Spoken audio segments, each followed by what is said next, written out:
नमस्ते दोस्तों, स्वागत है आपका मेरे क्लासरूम में। आइए, आज मैं आपको दे रही हूँ कुछ बढ़िया बढ़िया सी वर्कशीट और एक्टिविटी के आइडियाज। अब मैं ये मानकर चल रही हूँ कि हमारे बच्चे ए टू जेड पूरे के पूरे अल्फाबेट लिखने सीख चुके हैं। तब हम क्या करेंगे, बना देंगे उनके लिए बढ़िया बढ़िया सी वर्कशीट्स। वर्कशीट्स क्यों? जिससे कि उनका काम इंटरेस्टिंग हो सके और साथ ही साथ वो एग्जाम के लिए भी प्रिपेयर हो सके। तो सबसे पहले आज जो मैं एक्टिविटी बना रही हूँ वो है कंप्लीट द सीरीज। इसमें मैं क्या करूंगी दोस्तों कि लाइन वाइज सभी अल्फाबेट्स को लिख दूंगी, लेकिन बीच बीच में कुछ अल्फाबेट्स की जगह खाली छोड़ दूंगी। यानी कि कहीं पर अल्फाबेट लिखूंगी और कहीं पे खाली जगह बना दूंगी। इसके लिए कोई हार्ड एंड फास्ट रूल नहीं है।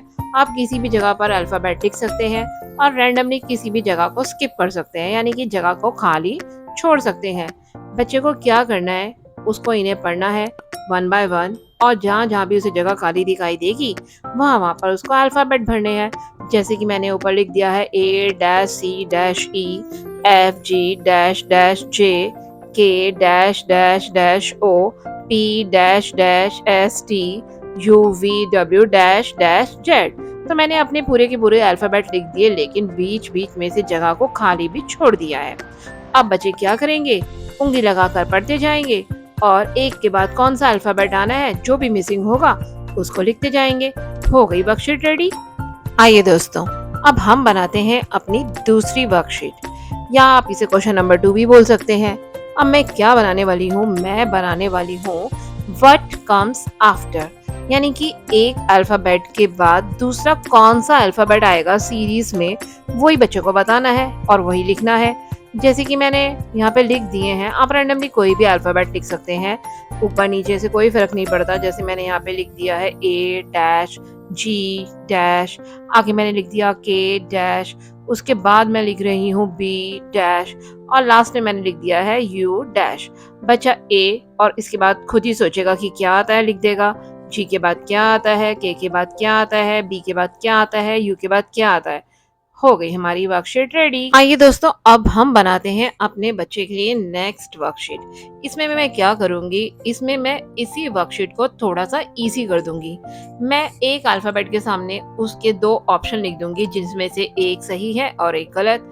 अब बच्चे को क्या करना है, उसको ध्यान से देखना है कि अल्फाबेट क्या लिखा है और उसके सामने कौन से ऑप्शन लिखे हैं। जो भी सही ऑप्शन होगा वो इसमें भर देगा।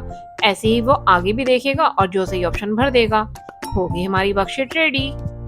आइए दोस्तों, अब हम बनाते हैं अपनी नेक्स्ट वर्कशीट। ये वही वर्कशीट है, लेकिन मैं इसको अब थोड़ा सा क्रिएटिव कर दूंगी।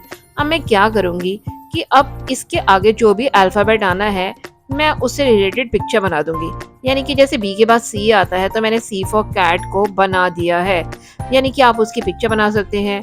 अगर आपकी ड्राइंग अच्छी नहीं है तो आप स्टिकर्स भी लगा सकते हैं, आप कटिंग पेस्टिंग भी यूज कर सकते हैं। जैसे कि जे है, जे के बाद आता है के, तो मैंने बना दी है के फॉर काइट। इस तरह से आप काइट की पिक्चर भी लगा सकते हैं, काइट बना भी सकते हैं, स्टिकर भी लगा सकते हैं।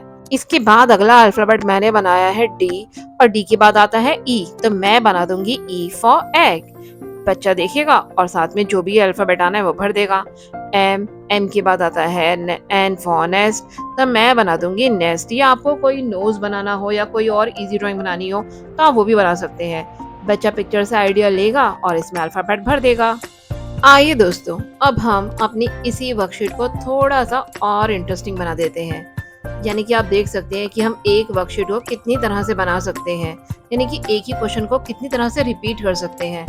अब इसमें हम बच्चे से कुछ नहीं लिखवाएंगे। मैं क्या कर रही हूँ कि मैंने कुछ अल्फाबेट लिख दिए हैं और उनके सामने 3-3 ऑप्शन लिख दिए हैं, लेकिन उनके बीच में एक ऑप्शन वो भी है जो कि राइट है, बाकी 2 गलत है। मैं ऐसे ही सभी अल्फाबेट के सामने 3-3 ऑप्शंस लिख दूंगी, जिसके बीच में सिर्फ एक ही राइट ऑप्शन होगा। जैसे कि आप देख रहे हैं कि मैंने लिख दिया है 3 ऑप्शन सी के सामने और 3 ऑप्शन एफ के सामने।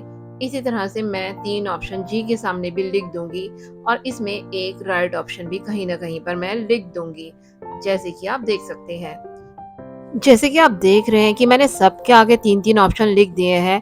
अब मैं अपने लास्ट अल्फाबेट के आगे भी 3 ऑप्शंस लिख दूंगी, जिनमें से एक ठीक होगा और बाकी के 2 गलत होंगे। रैंडमली आप कहीं पे भी सही और कहीं पर भी गलत लिख सकते हैं।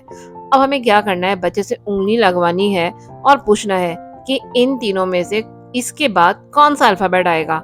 यानी कि जैसे सी के बाद डी आएगा तो बच्चा उस पे बना देगा सर्कल। ऐसे ही बच्चा एफ पे उँगली लगाएगा और उससे पूछा जाएगा कि इसके बाद क्या आएगा? तो बच्चा उँगली लगाकर बताएगा कि जी आएगा और बना देगा उस पे सर्कल। ऐसे ही मैंने नेक्स्ट अल्फ़ाबेट लिखा है जी, और जी के बाद क्या आता है दोस्तों? जी के बाद आता है एच, और अब हम देखकर एच पे लगा देंगे राइट। यानी कि आप सर्कल भी बना सकते हैं और राइट भी लगवा सकते हैं। अब नेक्स्ट अल्फ़ाबेट है ओ, और ओ के बाद क्या आता है? पी, तो बी भी बना देंगे राइट। तो आपका मन करे तो आप सर्कल बनवाइए, आपका मन करे तो आप राइट बनवाइए। हो गया रेडी। आइए दोस्तों, अब सारी वर्कशीट्स के बाद हम अपने बच्चे के लिए बना देते हैं एक इंटरेस्टिंग सी एक्टिविटी। एक्टिविटी देखकर ही बच्चे वैसे ही खुश हो जाते हैं। तो आज जो मैं एक्टिविटी बना रही हूँ वो है मैच विद पिक्चर्स। यानी कि हम एक तरफ बनाएंगे अल्फाबेट और दूसरी तरफ बनाएंगे पिक्चर्स। लेकिन क्या करेंगे दोस्तों, पिक्चर्स को हम उल्टा सीधा करके बनाएंगे। यानी कि जो भी अल्फाबेट है उससे रिलेटेड पिक्चर उसके सामने नहीं होगी, बल्कि कहीं ना कहीं ऊपर नीचे होगी। जैसे कि मैंने यहाँ पे अल्फाबेट लिख दिए हैं A B C D E, और अब मैं इससे रिलेटेड पिक्चर्स को ऊपर नीचे आगे पीछे करके कहीं पर भी बना दूंगी। जैसे मैंने यहाँ पे एक बना दी है कैट, और इसको मैंने बनाया है बी के सामने। अब मैं बना रही हूँ दोस्तों एग, इसको मैंने बना दिया है सी के सामने। दोस्तों अब मैंने बना दी है बॉल, जिसे मैंने बनाया ए के सामने। और दोस्तों अब मैं क्या बना रही हूँ? मैं बना रही हूँ एप्पल। एप्पल को मैंने बना दिया है बिल्कुल डी के सामने। अब लास्ट में मेरा बचा ड्रम, मैंने बना दिया है ड्रम ई के सामने। तो इस तरह से मैंने सभी अल्फ़ाबेट से रिलेटेड पिक्चर्स को बना दिया है, लेकिन ऊपर नीचे करके। आप इन पिक्चर्स को कहीं भी बना सकते हैं, लेकिन बस वो उस अल्फ़ाबेट के सामने नहीं होनी चाहिए। अब आपको क्या करना है, आपको बच्चे से उँगली लगा के पूछना है कि ए फॉर क्या होता है? ए फॉर एप्पल होता है, और बच्चा उसको मिला देगा। हो गई हमारी एक्टिविटी रेडी। बताइए कैसी लगी आपको आज की क्लास?